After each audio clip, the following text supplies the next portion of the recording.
Hello and welcome to all my dear lovely peoples, subscribers and everyone. Hope you all are doing absolutely great. Sorry for the late content, as I tried my best. Still I am learning, so please pardon me for any mistake. Anyways, if you are new, then let us know by hitting that subscribe button, so you would never miss any update. Do give us a like and let me know if it delivers to you in proper way, and you may share it with your friends and loved ones. This video is for educational and entertainment purpose. A motorcycle that born and raised in Brazil, an exclusive product, unique in the entire world, like the XLX350R, created and produced in Brazil for Brazilians. That was the CBX 150 Aero.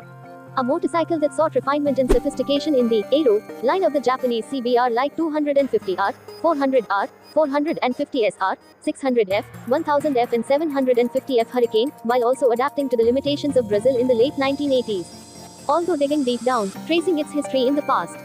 After the launch of CG125 in 1976, with the purpose of being a popular motorcycle, Honda wanted something different for an audience with slightly better purchasing power and who wanted to stand out from the crowd.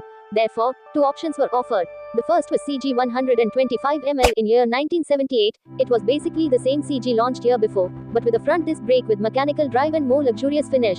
The engine remains the same veteran OHV, with overhead camshaft in the block. It was capable of producing 11 horsepower at 9,900 rpm and 0.94 kgm force of torque at 7,500 rpm. Everything remained same as well as its frame and suspension. A year later, the line grew with the arrival of a true sports bike, at least in intention, the 125 Toruna.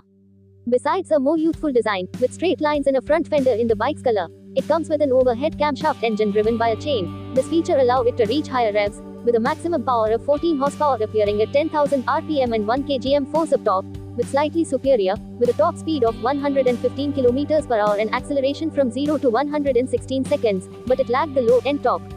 A completely restyling of both arrived in 1983, gaining rectangular shape that included the headlight, tail lights, turn signal and fuel tank from the CG and ML models. The 12-liter fuel tank capacity, 1 liter more than the Toruna, was retained from the previous model, as was its instrument panel. The ML now features a fuel gauge, considered a refinement for its time, as even the California 95, Bentley 150 and early CB models misses a 12-volt electrical system, hydraulic front brake actuation, and rear shock absorber with 5-position adjustment were adopted on both. The Toruna's engine also received electronic ignition system, retiring the old points ignition system. The 125ML now had the same 5-speed as the Toruna, with longer ratios and the usual gear shift arrangement with first gear down and the rest up. Previously, on the CG, all gears were down, requiring adaptation from the rider. In year 1985, the ML gained the OHC engine, which distanced it from the CG125 and helped solidify its market position. The Toruna in turn, gained the same tank as the ML, a higher handlebar and a small headlight fairing.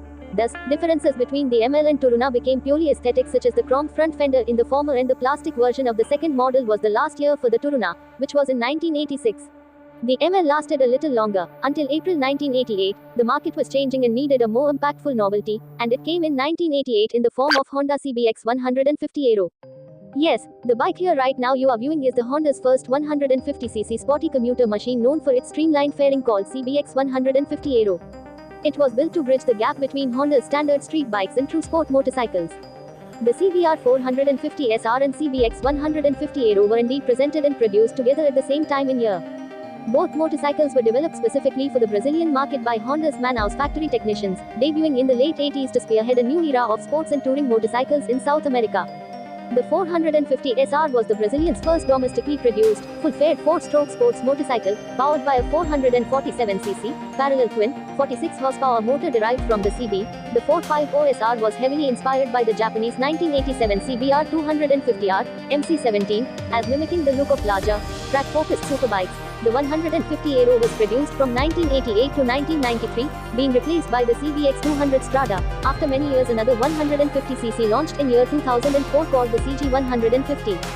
Coming to the topic, in year 1988, Honda launched the CBX 150 Aero, single-cylinder air-cooled, and engine displacement that was unusual at the time, further distancing itself from the CG125 and aiming for something more luxurious and sporty.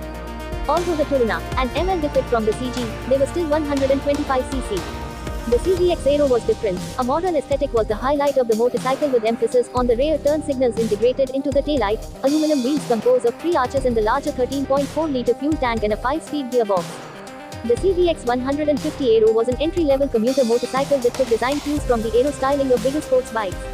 The acronym CBX referred to the top-of-the-line national motorcycles, the CBX 750F, while the name, Aero, recalled the Honda CBR 250 to 1000cc sports bike. Its engine was derived from same OHC, air-cooled, 125cc to 151.8cc single-cylinder, 4-stroke motor, which was a rare example of an effective engine larger than the commercially available 150cc, but with interdimensional price control the government only controlled the price of motorcycles up to 150cc, beyond 151.8cc, Honda could set its own price. It's rumored that the original projected displacement was slightly smaller at 148cc. It also highlights a specific MV353i, full fairing designed by Bellaco designed for the CBX 150 Aero. Launched in an era of closed imports, the CBR 450 SR had the closest competitor RD 350R, which is much more expensive. Although RD developed 55 horsepower, the CBR is for those who prefer true music of 4-stroke. The CBX Aero offered electric start for the first time on an urban motorcycle and shared the same handlebar controls as the CB450DX and CBX 750F. Its maximum power was 15.9 horsepower at 9,500 RPM, allowing for optimal performance. It was purpose-built for high fuel efficiency, reliability and smooth commuting through heavy urban traffic in cities like Sao Paulo. It reached a top speed of 127 km per hour and accelerated from 0 to 100 km/h in 15 seconds. However, its drawback were its low-end top only 1.27 kgm at 8,500 RPM. Unlike fully faired sport bikes, it featured a distinctive bikini cowl often called semi-fairing, which was designed for city maneuverability, while retaining a sleek, sporty, and aerodynamic look. Due to the absence of fairings at that time, when naked bike trend haven't yet emerged, sport bikes increasingly concealed their mechanics. Several manufacturers addressed this deficiency by offering full fairings with good results. The rear suspension remained with 2 springs, but the dynamic behavior was far superior than of the ML. That's all for today, guys. Stay safe, ride safe. Until I see you in the next episode. Enjoy.